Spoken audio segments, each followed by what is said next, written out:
warahmatullahi wabarakatuh. Halo semuanya, kembali lagi bersama saya Bella Audi Hayati, mahasiswi program studi Pendidikan Bahasa dan Sastra Indonesia Universitas Tadulako tahun 2021. Nah, pada kesempatan kali ini saya akan mengkritik sebuah novel yang berjudul Paradigma. Nah, novel ini merupakan novel tunggal kedua setelah Egosentris oleh Syahid Muhammad yang diterbitkan pada tahun 2018 oleh Gradian Mediatama. Novel ini menceritakan tentang tokoh utama yang bernama Rana, mahasiswa dari Garut yang pindah ke Bandung dengan alasan ingin mencari kehidupan yang baru. Arti dari paradigma itu sendiri adalah suatu cara pandang mendasar atau cara kita melihat, memikirkan, memaknai, menyikapi, serta memilih tindakan atas fenomena yang ada. Rana adalah seorang lelaki misterius yang hobi pada seni lukis dan gambar. Rana merupakan pribadi yang terkesan egois karena selalu membenarkan jalan pikirannya sendiri. Pertemuannya dengan Anya menimbulkan konflik dengan pacar Rana, yaitu Ola. Kemarahan Ola seakan bukan hal yang berarti untuk Rana, tetapi Anya justru terus menasihati dan mengingatkan hal tersebut kepada Rana perihal pacarnya. Namun, kenyamanan yang mereka rasakan saat bertemu, Rana yang jarang terbuka serasa cocok dengan Anya. Dan juga Rana menganggap Anya sebagai teman bicara yang cocok dan tahu apa yang ia butuhkan. Anya pun mengagumi Rana. Cara dan jalan pikiran Rana meski terkadang terlalu terlihat egois. Dalam kehidupan, Rana dianggap sebagai sosok yang tertutup, bahkan dikucilkan. Ia dianggap sebagai lelaki penyuka sesama jenis. Tetapi kepada Anya, Rana bisa langsung terbuka, bahkan yang tidak ditunjukkan sebelumnya kepada siapapun, termasuk pada sahabatnya sendiri, yaitu Aldo. Dan sebenarnya Rana memiliki saudara kandung kembar bernama Ikrar.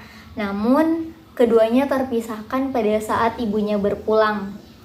Dan mereka sebetulnya memiliki gangguan mental, yaitu Dissociative Identity Disorder atau kepribadian ganda. Rana yang pribadi gandanya adalah sosok mendiang ibunya, sedangkan Ikrar pribadi gandanya adalah sosok mendiang bapaknya. Menurut saya, novel ini sangat relate dengan kehidupan sekarang ini karena ada begitu banyak makna yang terkandung di dalamnya yang bisa kita ambil atau kita terapkan dalam kehidupan sehari-hari. Misalnya bahwa dalam melakukan sesuatu yang kita anggap baik, kita harus berpikir panjang untuk memprediksi akibat dari perilaku terhadap orang sekitar. Tidak semata-mata kita mementingkan diri sendiri, karena kita hidup berdampingan dengan orang lain sebagai makhluk sosial. Novel ini bertema romance. Adapun tokoh-tokoh dalam novel ini, yang pertama Rana sebagai tokoh utama yang memiliki Dissociative Identity Disorder atau kepribadian ganda. Rana mempunyai sosok ibunya dalam tubuhnya yang tidak diketahui oleh siapapun kecuali Anya. Rana adalah seorang seniman lukis yang puitis dan memiliki sifat yang pendiam. Yang kedua, Anya. Anya adalah tokoh utama lainnya yang juga mempunyai gangguan kesehatan mental, yaitu anxiety disorder atau gangguan kecemasan. Anya yang menyukai dunia sastra seperti puisi, menjadikan kombinasi yang sinkron antara tulisan Anya dengan tulisan Rana. Tokoh yang ketiga yaitu Ola, merupakan kekasih Rana yang pada akhirnya berpisah. Ola dikenal temannya yang paling takut kehilangan Rana dan pencemburu, apalagi sejak Rana bertemu dengan Anya.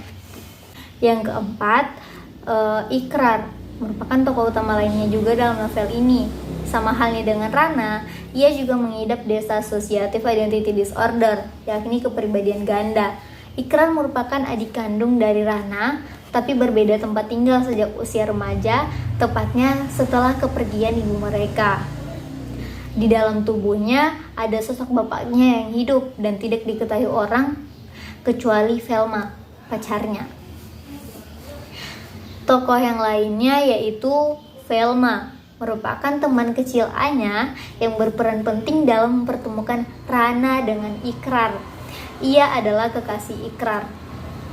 Nah, selanjutnya Aldo, merupakan teman dari Rana.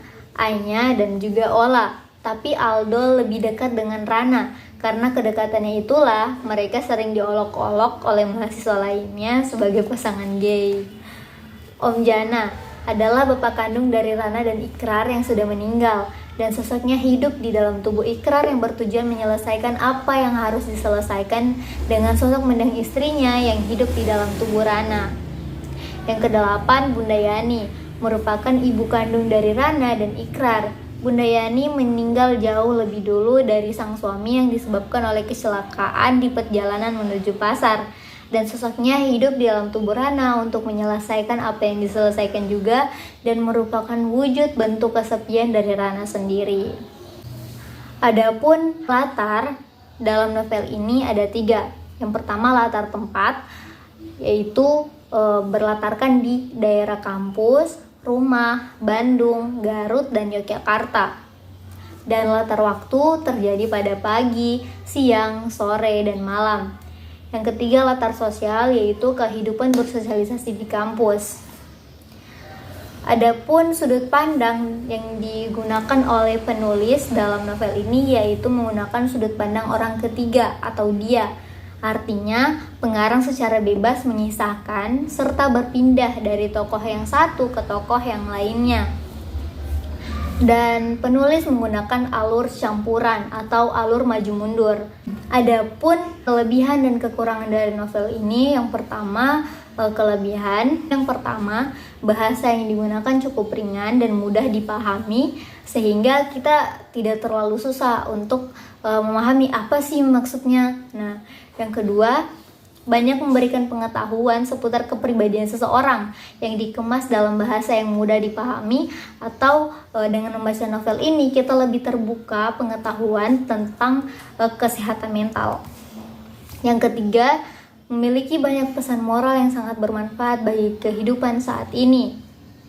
Selain ada kelebihan, novel ini juga memiliki kekurangan. Adapun kekurangan dari novel ini yaitu yang pertama, alurnya terkesan berat untuk pemula, apalagi untuk yang baru-baru membaca novel atau novel kesehatan mental seperti ini, sehingga kita membutuhkan waktu yang lebih lama untuk menyinkronkan cerita sebelumnya dengan cerita setelahnya.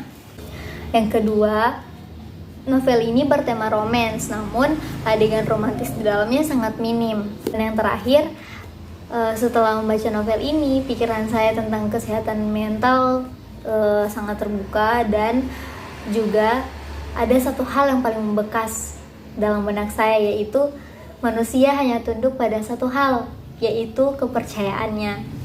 Oke, sekian kritik sastra saya pada novel Paradigma kali ini.